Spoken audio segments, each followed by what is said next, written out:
Avant, je voulais quand même vous montrer un truc. Pour ceux qui n'ont pas suivi, j'ai lancé une deuxième chaîne pour m'amuser un peu. Chaîne totalement décorrélée de la crypto, qui s'appelle Levic, c'est mon prénom Levic. Pour ceux qui savent pas, où je fais vraiment, voilà, vous voyez, c'est tous les sujets différents. On a fait sur le plus grand trader de tous les temps. Après, on a fait une vidéo sur Malala Yousafzai que je vous invite à aller voir aussi. C'est une vidéo sur Stephen Hawking qui est sortie à 23h. Si vous voulez aller jeter un petit coup d'œil et donner de la force et vous abonner et regarder les vidéos, je vous mets le lien en description. C'est des vidéos sur lesquelles, en fait, c'est des vidéos que je fais un peu de mon côté, tranquillement, dans mon coin. Et ça me fait trop plaisir de faire, genre je fais ça le soir et tout. Je kiffe faire ça. Mais j'essaie quand même de le faire sérieusement, donc si vous avez des retours à faire, allez voir un petit peu si vous voulez. Bref, on va faire un petit point marché rapidement. Globalement, depuis la semaine dernière, il s'est pas passé énormément de choses sur le marché. Je pense que les choses quand même vont dans une direction d'un mois d'août assez plat, plutôt orienté bearish, hein, on va le voir après dans les indicateurs. Mais un mois d'août globalement polarisé, je dirais, polarisé et mixte. Avec peut-être, je pense, des performances qui vont arriver à droite à gauche, comme on l'a vu avec Sui, dont on va parler juste après, où vous voyez qu'on a des plus 50% sur Helium, sur Sei, sur Aptos, sur des projets quand même assez connus, assez capitalisés. Donc il se passe quand même des choses. Mais je pense que globalement, même si évidemment tout peut montrer le contraire, qu'on n'aura pas un mois d'août extrêmement vivant en termes de ce qui peut se passer. Donc on a 7 derniers jours qui sont assez ok, une reconversion de la semaine dernière pardon qui s'est globalement très bien passée. De la correction qu'on a eue, ça a été extrêmement bien racheté. J'avais vu un tweet qui disait que genre les institutions avaient racheté 14 milliards pendant que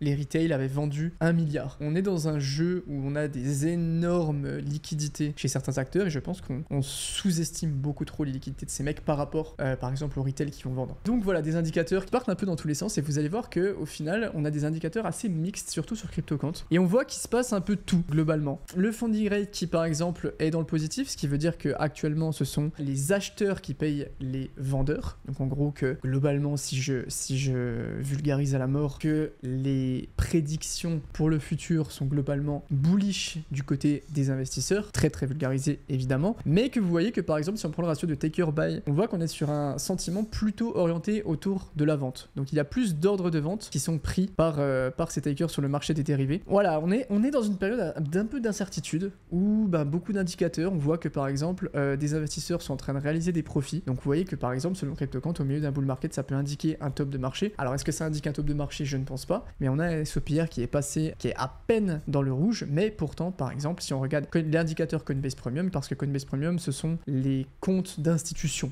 globalement, encore une fois c'est très vulgarisé, ce sont les grosses liquidités qui ont des comptes globalement sur Coinbase Premium, et donc de voir qu'on a plutôt une pression d'achat, ça nous rassure un petit peu sur les actions de la smart money et sur l'évolution. On voit que comme d'habitude ce sont les holders short term qui se sont fait démolir, et je pense que nous sommes un petit peu dans une période où les bitcoins assez illiquides qui étaient détenus à la base par les holders short term qui ont été vendus sont devenus un peu plus liquides du coup et sont un peu en train d'être positionnés dans les mains des acteurs un peu plus long terme. Donc je pense qu'on a une transition et une purge qui était assez nécessaire à tout ça, et actuellement on repasse dans une période un peu plus classique. C'est vraiment la définition d'une purge, mais vous voyez comment ça a été quand même très très très violent pour les holders short term. On est sur des niveaux qui n'ont pas été atteints depuis très très longtemps. Bon là c'est pas évident à voir, mais on était quand même dans une période assez délicate. Des signaux assez mixtes qui veulent globalement tout et rien dire. Je pense qu'on est dans une grosse période d'incertitude avec un sentiment court terme que je trouve à peine bearish, même si c'est assez délicat quand même de se positionner là-dessus. C'est pas évident. Qu'est-ce que je voulais regarder? Oui, le crypto fear and greed, voilà, on est sur du 31, sur une 31, on était dans cette période-là, période de transition, mois d'août un peu chiant, mois de liquidité, pas grand-chose pour l'instant à se mettre sur la dent. Je voulais quand même vous montrer ça, que je trouve extrêmement intéressant, puisque quand il se passe pas grand-chose sur le marché, bon, quand il y a des corrections, quand il y a des hausses, on essaie d'analyser ce qui se passe, mais là, on se fait globalement chier, donc ce qu'on peut faire, c'est prendre un petit peu le temps pour regarder où est-ce qu'on est actuellement dans ce cycle. Je vous ai montré un graphique de Glassnode, qui est en gros le prix de Bitcoin depuis son bottom précédent en fonction des cycles. Donc vous voyez en orange, on est sur la période entre la création de Bitcoin et le cycle qui va jusqu'à 2011, le cycle de 2011 à 2015 en rouge, de 2015 à 2018 en bleu, 2018 à 2022 en vert et 2022 plus en noir. Donc nous actuellement, on peut dégager je pense ces deux cycles là, le orange et le rouge, qui globalement ne sont pas extrêmement représentatifs de ce qu'on peut avoir actuellement sur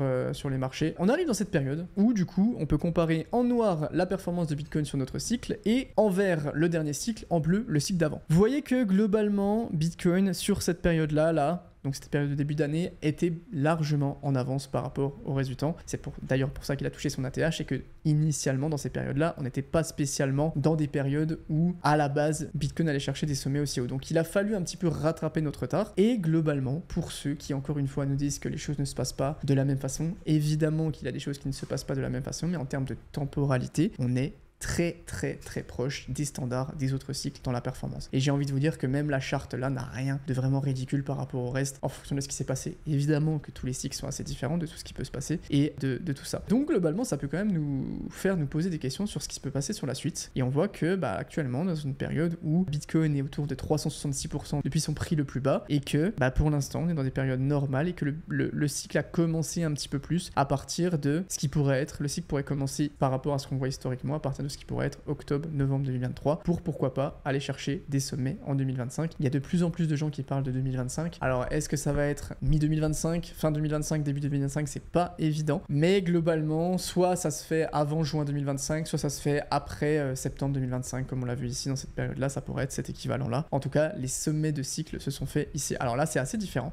justement, quand on voit, là, on a eu quand même deux cycles qui étaient très différents. Le cycle bleu, on a eu un sommet beaucoup plus tard, en équivalent octobre 2025, si on était maintenant. Et le cycle vert, vous vous en souvenez, qui a eu son premier sommet avec l'ATH, entre guillemets, le cycle, entre guillemets, normal, avec les alt-season, etc., qui s'est fait dans la première partie de l'année. Donc vous vous en souvenez avec l'ATH qu'on a eu, je crois, au mois de mars. Et après, une redescente, tout le monde pensait qu'on arrivait dans un bear market et finalement un deuxième top qui était assez étrange.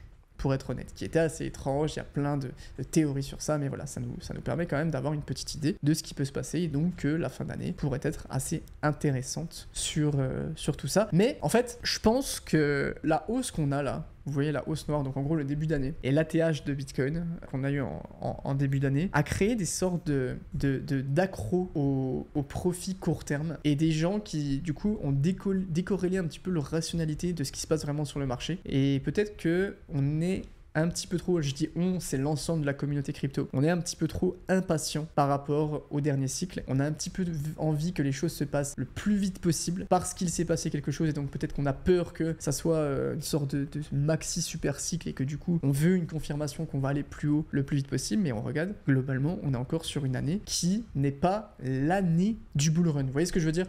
C'est que historiquement, l'année du bull run, si on s'en suit au dernier cycle, serait plutôt 2025. Et donc c'est pour ça que, évidemment, qu'on a des très belles performances qui arrivent, mais la phase parabolique de Bitcoin qu'on pourrait avoir pourrait arriver en 2025. C'est pour ça que je pense qu'il faut rester patient. Et pour ceux qui se demandent s'il y a encore des opportunités, si le cycle suit son cours et si le cycle reste dans les normes de ce qu'on a pour les courbes vertes et bleues, vous avez votre réponse. Je voulais vous montrer ça aussi. Ça, c'est la même charte, mais pour Ether. Et là, par contre, c'est un peu plus inquiétant. Là, vous voyez Ether. Donc, en gros, c'est exactement la même charte, mais pour les prix de l'Ethereum, où on était l'Ether à cette époque du cycle pour les anciens cycles. Et vous voyez que, par contre, Ethereum sous-performe largement les anciens cycles. On voit un Ether qui est en profit de 262%, alors qu'il était à 1900%. Alors, 37 000%, c'est pas forcément très représentatif. Mais voilà, on compare quand même là, c'est un peu inquiétant. On peut l'analyser de deux façons. On peut l'analyser de Ethereum est très mou, il va sous-performer le cycle, ou Ethereum est en retard et peut avoir un rebond. Il y a des arguments pour, il y a des arguments contre. C'est ça qui est pas forcément évident. Les arguments contre, c'est quoi ? C'est qu'actuellement, Ethereum a montré énormément de faiblesses par rapport au reste. J'ai une charte là, je crois, qui pourrait être intéressante. Bon, je vous montrerai tout à l'heure, mais Ethereum a montré énormément de faiblesses par rapport aux autres crypto-monnaies, par rapport aux autres altcoins. Par exemple, si on prend, voilà, c'est cette charte que je voulais vous montrer. Vous avez en bleu l'Ether, vous avez en violet le Total 3, donc l'ensemble des altcoins sans Bitcoin Ether, et en jaune-orange Bitcoin. Et vous voyez qu'Ether est globalement toujours en dessous depuis cette période-là. Et Ethereum a, ouais, après le Total 3 est pas top, mais Ethereum a largement sous-performé Bitcoin par contre sur ce qui s'est passé. J'ai l'impression qu'Ethereum est quand même dans une situation un petit peu délicate dans le sens où la liquidité est quand même très fractionnée avec les layers 2. J'ai vu une stat qui est assez folle qui est qu'il y a un layer 2 d'Ethereum qui est lancé tous les 19 jours et ça fait un peu flipper. On se demande si on arrive vraiment à quelque chose et si vraiment ça a du sens de faire ça. Je vais pas vous montrer que je suis pas expert de l'écosystème Ethereum donc c'est pas une analyse extrêmement poussée, extrêmement fine que je vais faire. Peut-être qu'il y a des arguments qui vont en défaveur de ce que je dis, mais j'ai pas l'impression qu'Ethereum ait vraiment trouvé son narratif comme d'autres écosystèmes ont pu le trouver. On voit Solana qui a vraiment trouvé son narratif. Ça peut être assez varié, mais Solana se distingue vraiment par la rapidité des transactions, donc potentiellement les paiements, par les mêmes coins, par pourquoi pas dans le futur le DePIN qui pourrait arriver sur Solana, les real world assets éventuellement. Ton coin, c'est quand même différencié par le côté téléphone, le côté open network, voilà, il y a quand même beaucoup d'applications qui se développent sur ton coin. Ethereum, par contre, j'ai pas l'impression qu'il y ait vraiment une sorte d'euphorie, de narrative qui tourne autour d'Ethereum. Il y a potentiellement les real world assets, parce qu'Ethereum garantit une certaine sécurité, et peut-être que les gens vont se diriger vers Ethereum, mais encore, c'est assez mitigé. Et donc, on rajoute à ça le fait que ça soit assez fractionné, que les gens n'ont pas forcément envie d'avoir plusieurs portefeuilles pour naviguer sur Ethereum, fait que j'ai pas l'impression qu'il y ait énormément d'activité. Et en plus de ça, on a Ethereum qui est un peu une sorte d'animal institutionnel avec l'ETF Ether qui n'a pas apporté grand chose, et je pense que les ETF ont fait beaucoup de bruit avec Bitcoin, mais que ça va se diminuer. Mais ça peut aussi être un argument positif, parce que si les flows sont pas spécialement énormes, dans le futur ça pourrait quand même apporter énormément de liquidité, et donc on pourrait utiliser ça en faveur d'un argument que Ethereum est actuellement sous-évalué. C'est vraiment pas évident. Pour être honnête avec vous, c'est très polarisé, et j'ai pas spécialement de réponse à vous donner par rapport à ça. Il y a du bon et il y a du moins bon sur Ethereum. Je voulais quand même regarder ça, comparer un petit peu ce qui se passait sur Ether par rapport aux autres blockchains. Ethereum en gris, qui n'a pas énormément d'adresses actives, mais encore une fois, c'est assez dû aussi aux évolutions. Et vous voyez la TVL d'Ethereum, qui globalement, j'ai envie de dire, sur les 3-4 derniers mois là, est pas top non plus. En fait, là, vous voyez que Ethereum explose tout le monde en termes de TVL, en termes de valeur qui est bloquée sur le protocole. On voit, il y a 63 milliards de dollars qui sont bloqués. Le deuxième, c'est Solana avec 4 milliards, et après, ils sont tous en dessous d'un milliard. Donc on peut se dire, ok, Ethereum performe à mort. Sauf que ce qu'on recherche, c'est un signe de croissance potentielle qui pourrait faire évoluer le prix. Et ça, je trouve que c'est une erreur qui revient beaucoup chez la plupart des gens, c'est de dire, ok, Ethereum explose tout le monde, Ethereum va prendre de la valeur. Sauf que non.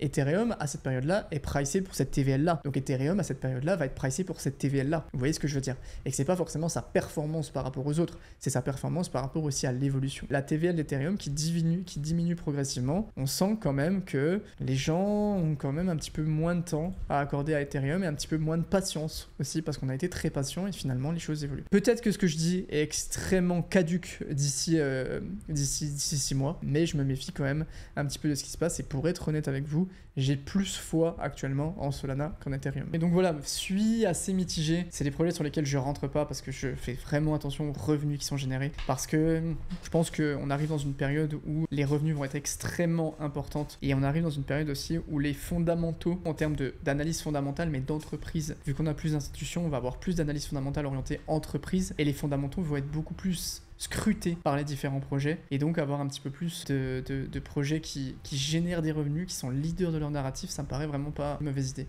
Et j'ai pas mal d'ailleurs switché mes positions. Ouais, j'ai cut pas mal de positions, surtout sur les low-cap. C'est pour ça que je parle beaucoup moins de low-cap en ce moment, parce que j'estime que actuellement, ça n'a aucun intérêt de se positionner sur des low-cap. Dans le sens où actuellement, on est dans un système de winner takes all, de projets les plus capitalisés et les leaders de leur narratif qui vont bénéficier de beaucoup de liquidités. Et peut-être, je dis bien peut-être, dans quelques mois, les projets un peu plus low-cap auront de l'attraction. Mais pour l'instant, c'est sûr et certain que les leaders des Layer 1 seront plus intéressants, les leaders de chaque narratif seront plus intéressants, et je me positionne beaucoup plus là-dessus que sur des petits projets à 5 millions de market cap. Voilà globalement ce que j'avais à vous dire les potes.